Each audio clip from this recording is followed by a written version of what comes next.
శాకాహారం, మాంసాహారం ఈ రెండూ తినే మనుషులను ఏది మంచి ఆహారం, ఏది బలవర్ధకమైన ఆహారం అని అడిగితే ఏం చెప్తారు? తాము తినేదే మంచిదని ఎవరికి వాళ్ళు సమాధానమిస్తారు. మాంసాహారం తిన్నాకనే పుష్టిగా తయారయ్యామని ఒకరంటే, శుద్ధ శాకాహారం తీసుకున్నాకే శరీరం ఉరకలేస్తుందని మరొకరు చెప్తారు. మరి సైన్స్ ఏం చెప్తోంది? అదే మనము విందాం. ఎవరి ఆహారపు అలవాట్ల ప్రకారం వాళ్ళు తమకు అందుబాటులో ఉన్నదో, తమకు నచ్చిందో, తమకు అవసరమైందో తింటూ ఉంటారు. కాబట్టి ఇప్పుడు విజ్ఞాన శాస్త్రం మేలైన ఆహారం గురించి ఏం చెప్తుందో విన్నాక అప్పుడు మన అలవాట్లను మెచ్చుకోవాలా, సరిచేసుకోవాలా, మార్చుకోవాలా అన్నది ఎవరి ఇష్టం వాళ్ళది. ఎందుకంటే ఇదంతా ఆరోగ్యానికి సంబంధించింది కదా. కాబట్టి శ్రద్ధగా వినండి. శాకాహారులు, మాంసాహారుల మధ్య వాదోపవాదాలు జరుగుతూనే ఉంటాయి. వాటి గురించి కాకుండా ఆహారం గురించి చెప్పుకుందాం. ఏదైనా గానీ పోషకాలతో కూడిన ఆహారం తప్పక తీసుకోవాలని మాత్రం అందరూ ఒప్పుకుంటారు. ఆ పోషకాలు కాయగూరలు, పండ్లు మొదలైన మొక్కలు, వృక్షాల నుంచి వచ్చేవి అయితే శాకాహారులకు ఏ ఇబ్బంది లేదు. ఇలా వాళ్ల వీళ్ల మాటలు విని ప్రాణాల మీదకి తెచ్చుకుందట రష్యాకు చెందిన జానా శాంసోనోవా. 39 ఏళ్ల సదరు మహిళ పోషకాహార లోపంతో చనిపోయింది. శాకాహారం కూడా కాదు, శుద్ధ శాకాహారం అని మరో శాఖ ఉంది. కేవలం మొక్కల ఉత్పత్తులే అందులో ఉంటాయి. దాన్ని వీగన్ ఆహారం అంటారు. పూర్తిగా వీగన్ డైట్ మాత్రమే తీసుకుంటూ గడిపిన ఆమె దానివల్ల లాభ నష్టాలను ఆలోచించలేదు. అంటే పూర్తిగా దాని గురించి అధ్యయనం చేయలేదు. శాకాహారులకు విటమిన్ B12 తాము తినే ఆహారం నుంచి అందదని ఆహార నిపుణులు చెప్తున్నారు. వారిలో 60% మందిలో మెదడు పనితీరు బాగా లేకపోవడం, కృంగుబాటు, జ్ఞాపక శక్తి లోపం, అల్జీమర్స్, మానసిక నరాల బలహీనతలు కలగొచ్చని వాళ్ళు చెప్తూ ఉన్నారు. ఇది వినగానే శాకాహారం వల్ల ప్రయోజనం లేదని అంతా డొల్లా అని గోల చేసేవాళ్లు బయలుదేరతారు. మన సమస్య ఎక్కువగా ఇక్కడే ఉంది. చరిత్ర తీసుకుంటే ఈ గొడవలేవీ ఉండవు. ప్రకృతే మనకు అన్నీ నేర్పించింది. పండ్లు తింటున్నప్పుడు నోటికి మధురంగా అనిపిస్తుంది. ఇంకా తినమని కూడా మన శరీరం చెప్తుంది.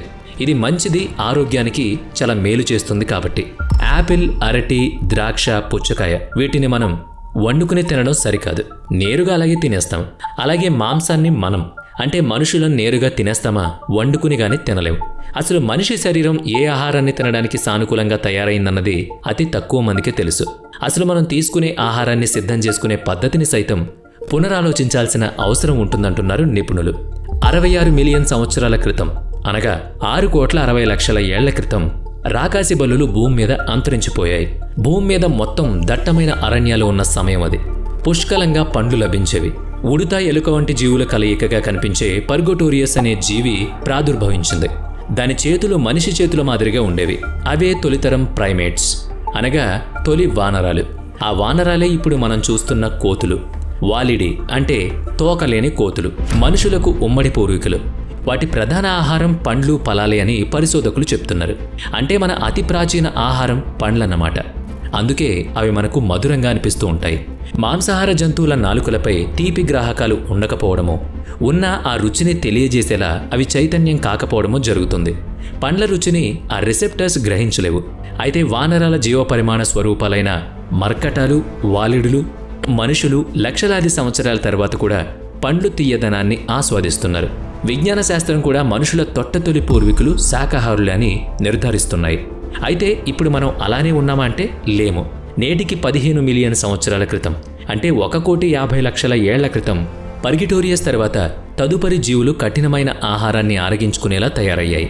అంటే పండ్లు మాత్రమే కాకుండా గట్టి విత్తనాలు, పెంకున్న కాయలు, వేర్లు, బెరడు వంటి వాటిని తిని అరాయించుకోగలిగాయి.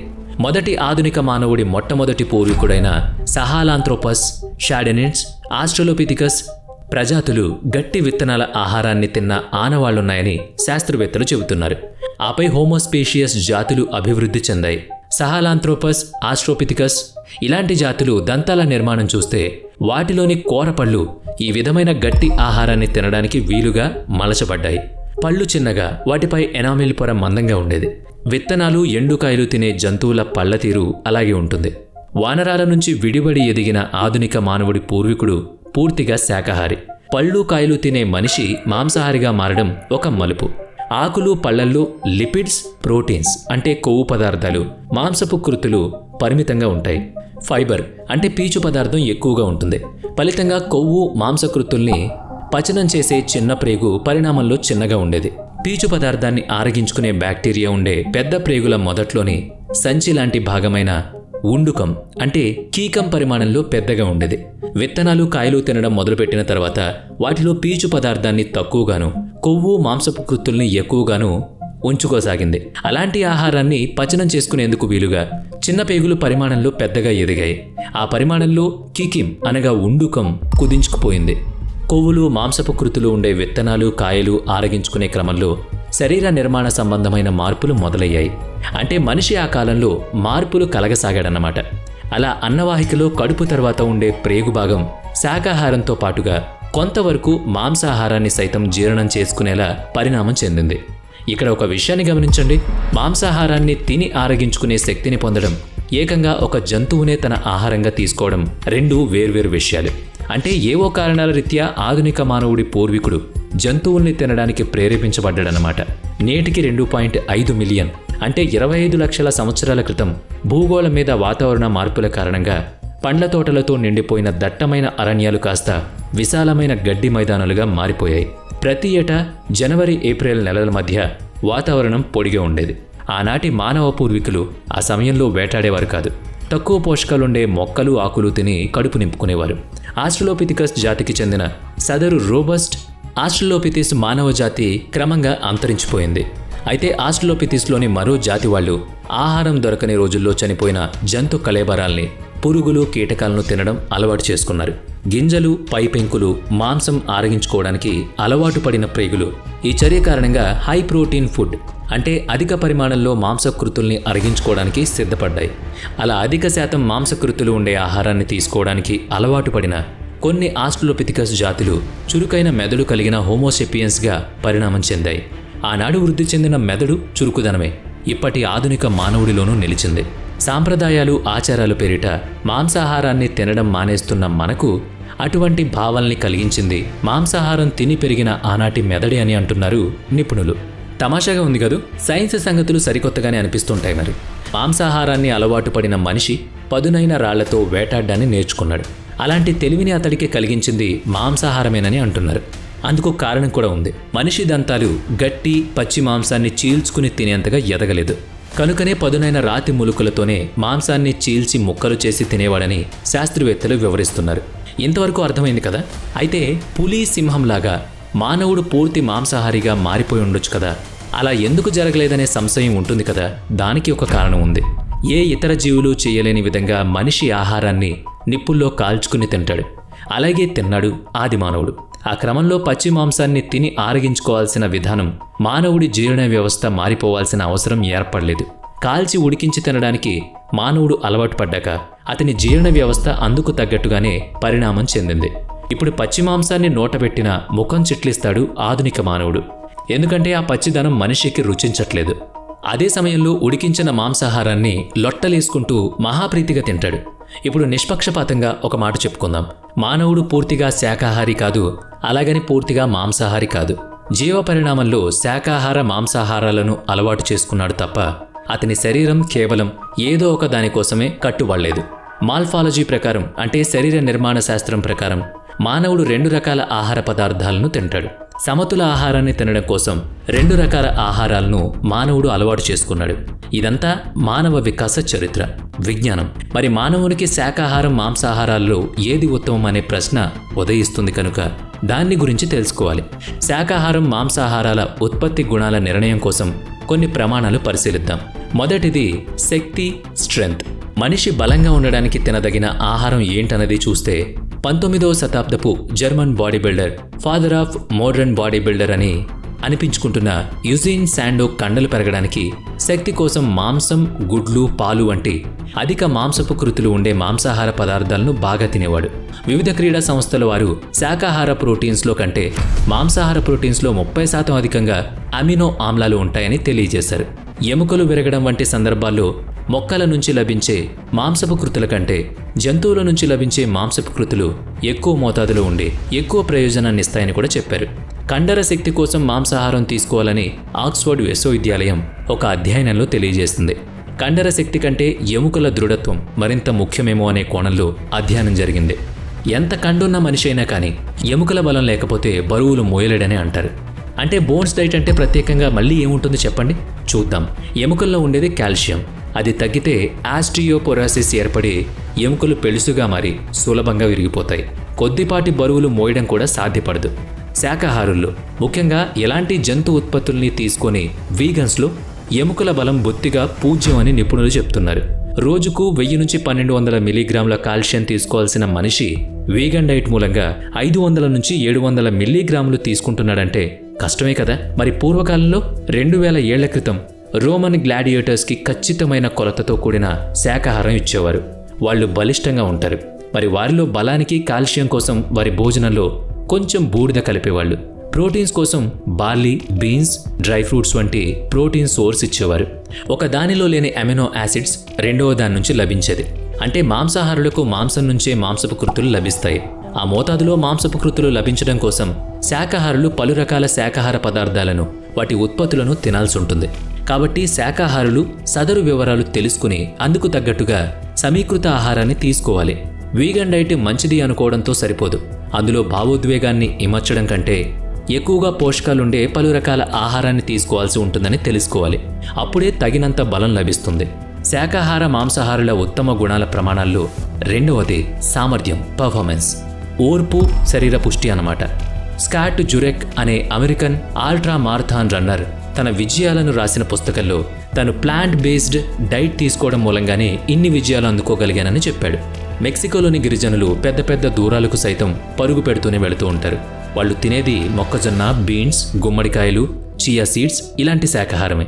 అంటే ఓర్పు, శరీర పుష్టికి శాకాహారం మేలైందని అంటారు. కోడి రామ్మూర్తి నాయుడు ఆంధ్రప్రదేశ్ శ్రీకాకుళానికి చెందిన ప్రముఖ వస్తాదు, ప్రపంచ ప్రఖ్యాత మల్లయోధుడు. అతను ఫక్తు శాకాహారి అనే సంగతి తెలుగు వారికి తెలియదనుకుంటా. అంటే ఎండ్యూరెన్స్, ఓర్పు, స్టామినా, శరీర పుష్టిలు డీహైడ్రేషన్ మీద, ఎనర్జీ యూటిలైజేషన్ మీద ప్రభావం చూపిస్తాయి. శరీరంలో ప్రోటీన్స్ బాగా నిండినప్పుడు అధిక మోతాదు యూరియాగా తయారవుతాయి. ఆ యూరియా బయటకు పోవాలంటే ఎక్కువగా నీళ్లు తాగాలి. మాంసాహారంలో హై ప్రోటీన్ ఉంటుంది కనుక అది శరీరంలోని ఎక్కువ నీటి శాతాన్ని వినియోగించుకుంటుంది. కనుక మాంసాహారులు త్వరగా డీహైడ్రేట్కు గురవుతారు. వెజిటేరియన్ డైట్లో హై కార్బోహైడ్రేట్స్ అంటే పిండి పదార్థాలు ఎక్కువగా ఉంటాయి. 1 గ్రాము కార్బోహైడ్రేట్ 3 గ్రాముల నీటిని పీల్చుకుని శరీరంలో నిలిపి ఉంచుతుంది. అంటే ఎక్కువ మోతాదులో హైడ్రేషన్ శరీరంలో చేరుతుంది. అది ఎక్కువ దూరాలు పరుగులు తీయడానికి సమృద్ధిగా ఉపయోగపడుతుంది. మారథాన్ రన్నర్స్ ట్రాక్ మీదనే సహాయకులు అందించే నీళ్లు తాగుతూనే పరుగులు తీయడం మీరు చూస్తూ ఉంటారు. అదిగో ఇదే కారణం. మరి ఎనర్జీ ఎఫిషియన్సీ సంగతి ఏంటి అంటే స్టామినా, అంటే శరీర పుష్టితో ఆగకుండా పరుగులు తీసేది గుర్రం. చాలా వేగంగా పరిగెత్తే చిరుతపులి కూడా ఎక్కువ దూరాల వరకు అంతే వేగంగా పరిగెత్తుంది. మాంసాహార జంతువులు తమలోని క్రొవ్వును శక్తిగా మార్చుకుంటాయి, పిండి పదార్థాల్ని కాదు. అనగా ఫ్యాట్స్ నెమ్మదిగా శక్తినిస్తాయి. కార్బోహైడ్రేట్స్లోని గ్లూకోజ్, ఫ్రక్టోజ్లు శరీరానికి నిలకడగా శక్తిని అందిస్తూ రక్తంలో చక్కెరలను, కాలియంలో గ్లైకెన్ను విడుదల చేస్తూ ఉంటాయి. శాకాహారుల్లో ఇదో మంచి వరం. మాంసాహారుల్లో నిల్వ ఉండే కొవ్వు, మాంసపు కృతులు వెంటనే శక్తిగా మారలేవు. కాబట్టి అవి కండర శక్తి మీదనే వేటాడుతూ ఉంటాయి. కాబట్టి సామర్థ్యం విషయంలో, అంటే శరీర పుష్టి విషయంలో శాకాహారులు అన్ని విధాలా ఉత్తమం. శాకాహార మాంసాహారుల ఉత్తమ గుణాల ప్రమాణాల్లో మూడవది మేధా వికాసం, కాగ్నిటివ్ ఫంక్షన్. బ్రెయిన్ పవర్ని వృద్ధి చేసింది మాంసాహారమే అని చెప్పుకున్నాం.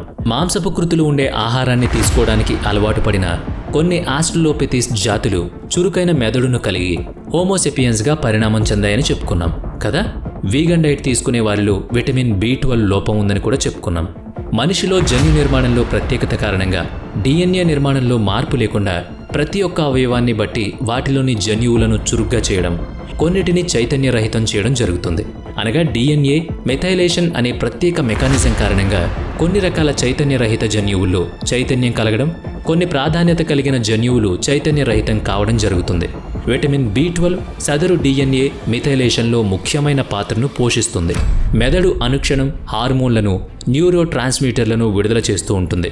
అందుకోసం పలు జన్యువుల ప్రవర్తనలను నియంత్రించాల్సి ఉంటుంది. విటమిన్ B12 లోపించడం వల్ల మెదడు, హార్మోన్లు, నాడీ సంబంధ కణజాలాల పనితనం చతికిలబడుతుంది. కనుకనే మానసికమైన, నాడీ సంబంధమైన లోపాలు ఏర్పడతాయి. ఆ లోపాల నివారణ కోసం విటమిన్ B12 సప్లిమెంట్స్ తీసుకోవచ్చు, కానీ సహజ పద్ధతుల్లోనే తీసుకోవాలంటే ఏం చేయాలి? అందుకు మాంసాహారం తీసుకోవాలని ఆహార నిపుణులు చెప్తున్నారు. శాకాహార మాంసాహారుల ఉత్తమ గుణాల ప్రమాణాల్లో నాలుగవది రోగాలు, దీర్ఘాయుషు, డిసీజెస్, లాంజివిటీని పేర్కొంటున్నారు.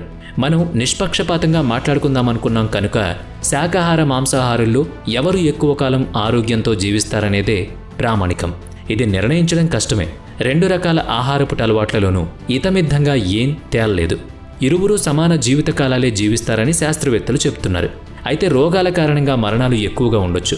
గుండెపోటు, క్యాన్సర్ లేదా ఇతర జీవనశైలి రోగాలు మనిషిని త్వరగా లోకం నుంచి తరిమేస్తాయి. శాకాహారుల్లో గుండె సంబంధ వ్యాధుల మూలంగా సంభవించే మరణాల శాతం మాంసాహారులతో పోలిస్తే 24% తక్కువ అని తేలింది. మళ్ళీ అందులో కూడా మతలబుంది. కేవలం చేపలు తినేవారితో పోలిస్తే వారిలో గుండె సంబంధ మరణాలు శాకాహారుల కంటే 10% తక్కువ. రెడ్ మీట్ తినేవారిలో మాత్రం ఎక్కువ. కాబట్టి ఫలానాది తింటే గుండె సంబంధ జబ్బులు తగ్గుతాయని చెప్పలేం. తినే ఆహారం తీరు మీద అది ఆధారపడి ఉంటుంది. మాంసాహారులనే కాదు, శాచురేటెడ్ ఫ్యాట్స్, ప్రోటీన్స్ పుష్కలంగా ఉండే ఆహారంలో అంటే మాంసం, మైదా ఉత్పత్తులు, చీజ్, బర్గర్, వెన్న, నెయ్యి వంటి ఆహార పదార్థాలను తరచుగా తింటున్నప్పుడు శరీరంలో స్ట్రెస్ హార్మోన్స్ కార్టిజోల్ ఎక్కువగా విడుదలవుతుంది. అట్టి ఆహారాలు అరుగుదల వ్యవస్థ మీద అధిక ఒత్తిడిని కలిగించడం వల్ల స్ట్రెస్ హార్మోన్లు విడుదలవుతాయని ఊహిస్తున్నారు. అలాగని ఇది ఆహారం వరకే పరిమితం కాదు. తరచూ రెడ్ మీట్, చేపలు తినే అలవాటున్న గర్భిణులు ప్రసవంలో హై బీపీ ఉన్న సంతానానికి జన్మనిస్తారని అధ్యయనాలు చెప్తున్నాయి. రెడ్ మీట్ పదార్థాలైన beef, pork, goat, lamb, horse meat ఆహారాలుగా తినేవారు క్యాన్సర్ బారిన పడే అవకాశాలు ఉన్నాయని ఇంటర్నేషనల్ ఏజెన్సీ IARC, ప్రపంచ ఆరోగ్య సంస్థ WHOలు వెల్లడిస్తున్నాయి. 100 గ్రాముల రెడ్ మీట్ క్యాన్సర్ సోకే ప్రమాదాన్ని 17% పెంచుతుందని కొన్ని వందల సర్వేల్లో వెల్లడైంది. WHO కూడా తెలియజేస్తోంది. దీర్ఘకాలం జీవించడానికి ఇటువంటి తరహా మాంసాహారం కీడు చేస్తుందని. సమీకృత శాకాహారం అంటే అన్ని రకాల పోషకాలు సమకూరేలా వివిధ శాకాహార ఉత్పత్తులను తగిన పాళ్లలో తీసుకోవడం ఉత్తమమని చెప్తున్నారు.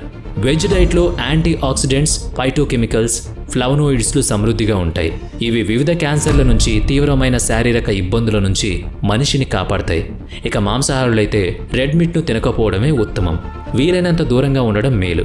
చేపలు, కోళ్లు వంటి వాటితో పోలిస్తే రెడ్ మీట్ అతి ప్రమాదకరం. చేపలు, కోళ్లలో విటమిన్ B12 ఉంటుంది కనుక మాంసాహారులకు సదరు విటమిన్ బాగా అందుతుంది. తర్వాత చెప్పేది ఏంటంటే శాకాహారం తినేవారు శరీరానికి కావలసిన పోషకాల కోసం అన్ని రకాల శాకాహార ఉత్పత్తుల్ని ఎంచుకుని మరీ తినాలి. వీగన్స్ విషయంలో omega three fatty acids, iron, zinc, calcium, creatine, carnosine, taurine supplements తగుమాత్రంగా లభించవు కనుక రక్తహీనత, బలహీనమైన ఎముకలు, కండరాలు ఇలాంటి వంటి పలు ఇబ్బందులను ఎదుర్కోవాల్సి ఉంటుంది. కనుక అన్ని విధాల పోషకాలున్న ఆహారం తీసుకోవాలి. మాంసాహారం తినేవారి ఆహారాల్లో చాలా ప్రోటీన్స్, కొవ్వులు ఉంటాయి కనుక మితంగా తినడం దీర్ఘకాలంలో వారికి మేలు చేస్తుంది. తినడం అనేది మీ ఇష్టాన్ని బట్టి ఉంటుంది. అంతే తప్ప ఆ ఇష్టం మిమ్మల్ని లొంగ తీసుకునేలా మాత్రం ఉండకూడదని గుర్తుపెట్టుకోండి. శాకాహారం, మాంసాహారాల్లో ఏది తిన్నప్పటికీ మితంగా తినాలి. నాలుక కోరింది కాకుండా శరీరానికి అవసరమైంది తినాలి. వేళాపాల పాటిస్తూ తినాలి. శుచి, శుభ్రత పాటిస్తూ వండుకోవాలి. ఇంతేనండి. ఆరోగ్యంగా ఉండేందుకు పోషకాహారం తినాలన్నది సదా పాటించాల్సిన ప్రత్యేక ముఖ్యమైన నియమం. మరి మీరేంటి? శాకాహారులా, మాంసాహారులా? కామెంట్ చేయడం మర్చిపోద్దు సుమా. వీడియో నచ్చితే లైక్ చేయండి, షేర్ చేయండి. ఇప్పటి వరకు మన ఛానల్ని సబ్స్క్రైబ్ చేయనట్లయితే ఇప్పుడే సబ్స్క్రైబ్ చేసుకుని పక్కనే ఉన్న బెల్ ఐకాన్పై క్లిక్ చేయండి. నెక్స్ట్ వీడియోలో మళ్ళీ కలుద్దాం. Thanks for watching.